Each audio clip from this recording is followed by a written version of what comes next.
आज हम इंस्टॉल करेंगे डाइकन का 1 टन का स्प्लिट एसी और इसके बारे में एक एक बात मैं आपको बताऊंगा, तो कृपया वीडियो को पूरा देखिए। अगर चैनल पर नए हैं तो चैनल को सब्सक्राइब कर लीजिए। तो अनइंस्टॉल किया है हमने 1 टन डाइकन का स्प्लिट एसी। तो इसके साथ हमें पैड्स मिले हैं, रिमोट मिला है, मैनुअल गाइड मिली है, ऑपरेटिंग गाइड मिली है, साथ में आउटडोर मिला है 1 टन का इंडोर है और कॉपर पाइप है। तो इसके ऊपर हमने यहाँ इस वाल पर एसी लगाना है, तो यहाँ पर किसी मैकेनिक ने गलत जो है पॉइंट छोड़ दिए हैं, देख सकते हैं आप। तो वहाँ पर भी लेकिन हम लगाएंगे। तो जो इसका जो कॉपर पाइप है डाइकन का वो 10-10 फीट हमारे पास आता है।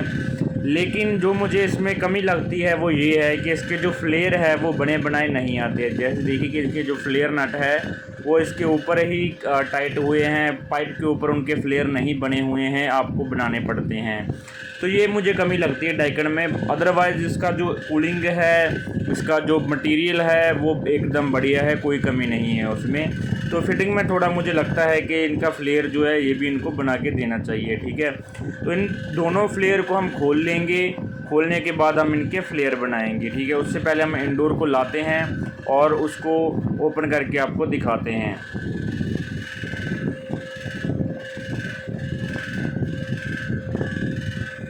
इंडोर यूनिट को उल्टा रखना है आपने, और इसके बैक साइड पर जो पत्ती लगी है जिस पर ये हैंग होगा उस पर 2 स्क्रू लगे होंगे। तो सबसे पहले आपने वो 2 स्क्रू हटाने हैं, खोल लेने हैं। उसके बाद पत्ती को दीवार पे रख के, वाल पे रख के उसका लेवल करना है। लेवल करने के बाद आपने ड्रिल की सहायता से ड्रिलिंग करनी है और उसको स्टैंड को हैंग कर देना है। और उससे पहले हम इसके जो फ्लेयर हैं वो भी, फ्लेयर नट है यहाँ के भी खोल लेंगे और कॉपर पाइप पर वो लगा लेंगे, क्योंकि ये हमें पहले ही लगाने पड़ेंगे क्योंकि अभी इस पर लगे हुए नहीं हैं। तो जब आप कॉपर पाइप के ये फ्लेयर खोलते हैं तो आपको थोड़ी सी हवा इसमें से आएगी, क्योंकि इसमें प्रेशर डला होता है, तो इसलिए आपने चौंकना नहीं है, ठीक है।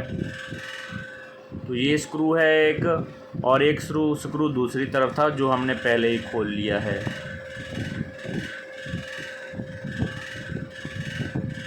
आप कोई भी एसी इंस्टॉल कर रहे हो, स्प्लिट में एसी इंस्टॉल कर रहे हो, तो आपने एक बात का खास ध्यान रखना है कि आपने एसी को हमेशा लेवल में लगाना है। अगर आपका एसी लेवल में नहीं लगता है तो आपको परेशानी हो सकता है, क्योंकि इससे आपका जो पानी आगे गिरेगा और कूलिंग में भी दिक्कत आएगा आपको।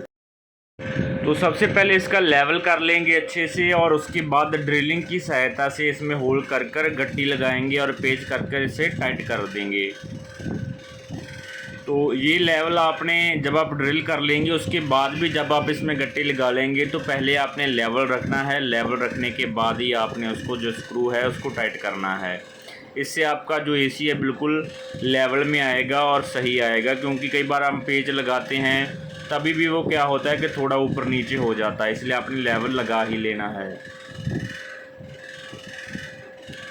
तो ये हमारा यहाँ पर हमने इसे हैंग कर दिया है और यहाँ पर इसके सभी जो हैं स्क्रू लगा देंगे।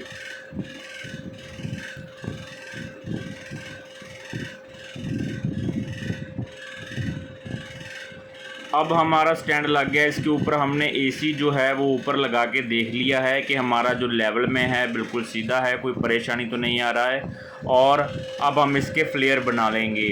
तो फ्लेयर हमने सिंपली फ्लेयर टूल किट होता है उसकी सहायता से बनाना है। तो सबसे पहले फ्लेयर नट इसमें डाल लेना है, उसके बाद इसको जो रेंच है इसका उससे टाइट कर लेना है, फिर फ्लेयर से इसका फ्लेयर बना देंगे। तो ये दोनों तरफ इसके साथ हमें जो 3/8 का पाइप आता है, जो हमारा 1 टन का एसी है, अगर हमारा 1.5 टन का एसी तो उसके साथ हाफ और क्वार्टर का पाइप आता है। इसके साथ हमें क्वार्टर और 3/8 का पाइप आया। 3/8 का हम साइज़ लेकर इस पर फ्लेयर बना लेंगे, और फिर दूसरी तरफ हमारा जो क्वार्टर का है दोनों तरफ उसका हम फ्लेयर बना लेंगे अच्छे से। तो फ्लेयर बनाते समय आपने एक बात का खास ध्यान रखना है कि जो फ्लेयर है अच्छे से बनना चाहिए। कई बार क्या होता है कि वो आपने आगे से उसको रगड़ा नहीं है, या नोज प्लास से पहले आपने उसको थोड़ा घुमाया नहीं, जिसकी वजह से पाइप थोड़ा सा अंदर की तरफ बेंड हो जाता है, फ्लेयर बन जाता है लेकिन पाइप ऊपर से बेंड हो जाता है। जब आप इसका जैक लगाते हो, इसको टाइट करते हो वाल पे, तब आपको बहुत दिक्कत आता है, क्योंकि अगर आपने टाइट कर दिया और वैक्यूम करने में दिक्कत है, क्योंकि वहाँ से एयर जो है पास होता रहेगा।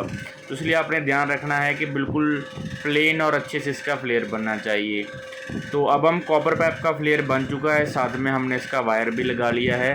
अब हम ऊपर से नीचे इसको करेंगे, नीचे की तरफ हम इसको लगाएंगे, पाइप को धकेलेंगे। तो यहाँ पर हमने होल निकाल लिया था। जो पाइप किसी मिस्त्री ने डाला है यहाँ पे लेंटर में, तो वो बहुत ही गलत डाला है। ना तो इसका जो वाटर का पाइप अच्छे से डाला हुआ था, और ना ही इसका जो एसी का पाइप है वो अच्छे से डाला हुआ था। लेकिन हमने बड़ी मुश्किल से इसको ठीक करके लगाया है यहाँ पे।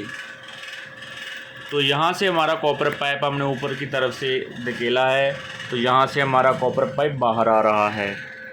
तो यहाँ से हम धीरे धीरे से उसे बाहर निकालते हुए यहाँ से एक एल टाइप उसको बेंड करेंगे। एल टाइप इसीलिए क्योंकि हमारा जो एसी है वो एल टाइप में हमें मिलता है। तो यहाँ पर एल टाइप जैसे बेंड करेंगे तो हमारे कनेक्शन हो जाएंगे। तो दोस्तों एल टाइप बेंड करने के बाद हमने इनडोर को ऊपर की तरफ इसके हैंग कर लिया है, और यहाँ पर हमने प्लास की सहायता से इसको थोड़ा ऊपर उठा लिया है, ताकि जो हमारे जो फ्लेयर नट हैं हम अच्छे से उनको टाइट कर सकें। दोस्तों जब हम फ्लेयर टाइट कर रहे होते तो बहुत सारे मैकेनिक मेरे भाई क्या करते हैं कि टफन टेप का यूज़ करते हैं। तो मैं उनसे निवेदन करता हूँ, बेनती करता हूँ कि प्लीज़ टफन टेप का इस्तेमाल मत करें। इससे आप इस अपना फ्लेयर जो है वो ख़राब कर रहे हैं, क्योंकि जो सही फ्लेयर है, नया एसी है, उसको टफन टेप की ज़रूरत नहीं होती है। जो एसी लीक होते हैं, प्रॉब्लम आ रहा है, उनमें आप टफन टेप लगा सकते हैं, लेकिन नए में नहीं लगाना चाहिए आपको। तो इसको अच्छे से आपने टाइट करना है। अगर यहाँ से आपका थोड़ा सा भी लूज़ रह गया तो आपका एसी जो है गैस लीक कर देगा। तो यहाँ से हम इसको सीधा भी पहले यहाँ पर लगाने के बाद कवर कर सकते हैं, लेकिन हम यहाँ पे क्या करेंगे कि हम ये फ्लेयर टाइट करने के बाद ऊपर के फ्लेयर टाइट करेंगे, और दोनों फ्लेयर टाइट होने के बाद उसको वैक्यूम करेंगे, और फिर जब हम गैस छोड़ेंगे तो इसकी लीकेज टेस्ट करने के बाद ही हम यहाँ पर इसको कवर करेंगे, टेपिंग करेंगे, ठीक है। तो उससे पहले हम यहाँ पे इसको टेपिंग भी नहीं करेंगे और कवर भी नहीं करेंगे। सबसे पहले हम इसकी लीकेज जो है चेक कर लेंगे। लीकेज नहीं होगा, हमें मालूम है कि यहाँ पर लीकेज नहीं मिलेगा हमें, क्योंकि हमने अच्छे से इसको टाइट किया है बिल्कुल साफ़ करके। लेकिन क्या है कि नया एसी इंस्टॉल कर रहे हैं तो हम अपना जो डाउट क्लियर रखते हैं कि कस्टमर को कोई प्रॉब्लम ना आए, हमें कंप्लेंट ना आए दोबारा, इसलिए हम इसको टेस्टिंग करके ही फिर ही पैक करते हैं। तो आपका मर्ज़ी है, आप इसको ऐसे भी पैक कर सकते हैं अगर आपको भरोसा है कि आपका फ्लेयर लीक नहीं होगा। अगर आपको डाउट रहता है तो आप चेक करने के बाद भी इसको पैक कर सकते हैं, ठीक है। तो चलिए दोस्तों, ये हमारा हो गया। अब हम इसका जो बिजली का कनेक्शन है वो कर देते हैं। तो 3 कोर वायर आता है, इसका सिंपल कनेक्शन है जो आउटडोर को जाता है। यहाँ पर ऊपर भी 3 पिन होती है आउटडोर में, और यहाँ पर भी 3 पिन होती है। जैसे आप यहाँ पर कनेक्शन करेंगे 1 2 3 और अर्थिंग पर, वैसे ही आपने ऊपर की तरफ भी आउटडोर में भी वैसे ही कर देना है, 1 2 3 और अर्थिंग का, ठीक है।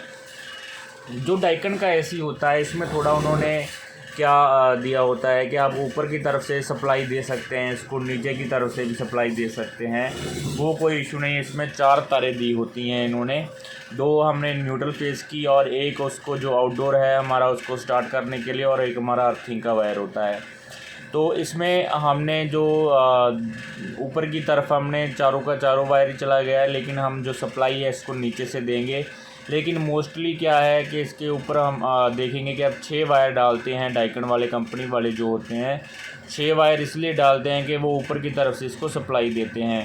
तो आप नीचे की तरफ से भी दे सकते हैं, लेकिन हमने नीचे की तरफ से इसको सप्लाई दिया है। ऊपर की तरफ देना है तो आप ऊपर की तरफ भी इसको सप्लाई दे सकते हैं, कोई इशू नहीं है दोस्तों। तो इसकी सप्लाई देने के बाद यहाँ पर हम इसको अच्छे से टाइट कर देंगे, इसकी हर एक चीज़, ठीक है।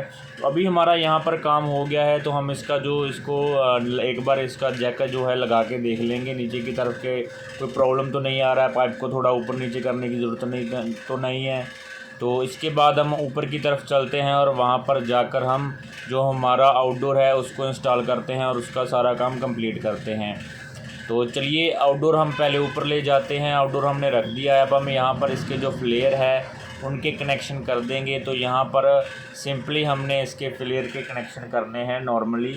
तो देखिए हम कैसे करते हैं। तो सबसे पहले हम पाइप का जो सिरा है यहाँ पर वो बिल्कुल अच्छे से फिट नहीं बैठ रहा है तो फ्लेयर पर, इसलिए हम पाइप को थोड़ा घुमाएंगे। और आपने जब पाइप को घुमाना है तो बड़े प्यार से घुमाना है, ताकि जो आपको कोई परेशानी ना हो कि इसमें कहीं इसका फ्लेयर जो पाइप है पिंच ना हो जाए, इसलिए आपने ध्यान से घुमाना है और इसका जो फ्लेयर है लगा देना है। उसके बाद दूसरी क्वार्टर पाइप को भी घुमाना है और उसका भी आपने फ्लेयर लगा देना है।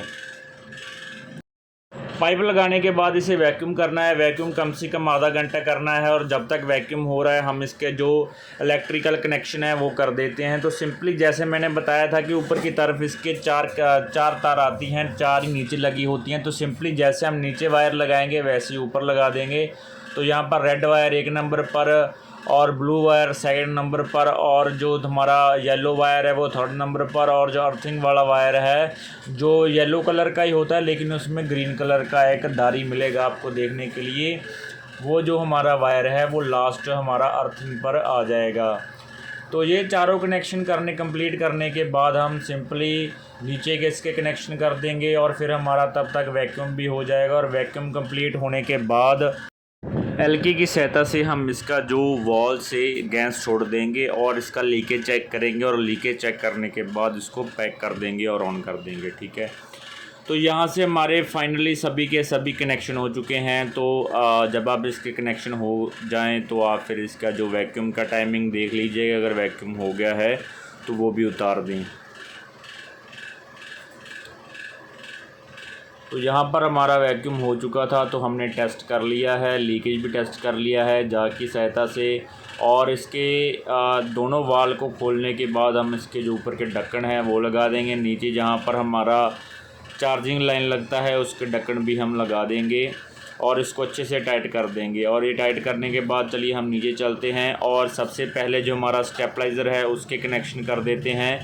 तो स्टेबलाइज़र के कनेक्शन बहुत ही ज़्यादा सिंपल है दोस्तों। सिंपल कनेक्शन है कि सबसे पहले जो एसी का वायर आ रहा है, एसी का यहाँ पर जो है कि डाइकन कंपनी ये वायर नहीं देता, साथ में जो लीड होता है इंडोर का वो नहीं देता, वो हमें अलग से लगाना पड़ता है। तो 2 वायर हमने क्या करना है कि इंडोर से स्टेबलाइज़र में लगा देना है। तो यहाँ पर हमारा 1 और 2 नंबर है वो हमारा सप्लाई का पॉइंट है। तो यहाँ पर हमने 1 और 2 नंबर पर सप्लाई दे देनी है और वो दोनों वायर हमने स्टेबलाइज़र में लगा देनी है। और स्टेबलाइज़र की वो जो वायर है वो हमारा मेन जो कनेक्शन है, जो सप्लाई आ रही है एसी न्यूट्रल एंड फेस, उसके साथ कनेक्ट कर देना है। तो ये सिंपल कनेक्शन है हमारे, जो करने के बाद हम एसी को ऑन कर सकते हैं। और इसको टेपिंग वगैरह आपने अच्छे से करना है। अगर आप टेपिंग अच्छे से नहीं करेंगे तो ये एसी जब चलेगा तो हीट तो होगा ही, हीटिंग तो होगा वायर हमारा, तो वहाँ पर शॉर्ट सर्किट का ख़तरा होता है। इसलिए आपको टेपिंग वगैरह अच्छे से और ध्यान से करना होता है। तो ये हमारा जो वायर कनेक्शन कंप्लीट हो चुका है। तो अब हम इसका जो ऊपर का कवर लगा देंगे और इसके जो सारे के सारे स्क्रू है लगा देंगे। तो स्क्रू भी आपने पूरे ही लगाने हैं, नहीं तो वो आपका जो वाइब्रेशन करेगा एसी, या फिर आपको कोई और दिक्कत आए। तो हमारा कंप्लीट एसी फिट हो गया। तो इसको ऑन करते हैं रिमोट के साथ। तो सबसे पहले इसे ऑन करना है। तो जब आप इसे ऑन करेंगे तो इसका जो फ़ैन आगे का नहीं चलेगा, उसको चलाने के लिए आपको फ़ैन का जो स्पीड है वो बढ़ाना पड़ेगा। तो ये हमारा फाइनली पूरा टेस्टेड हो गया, आउटडोर भी चल गया और कूलिंग पूरा है। तो चैनल को सब्सक्राइब कीजिए। Thank you.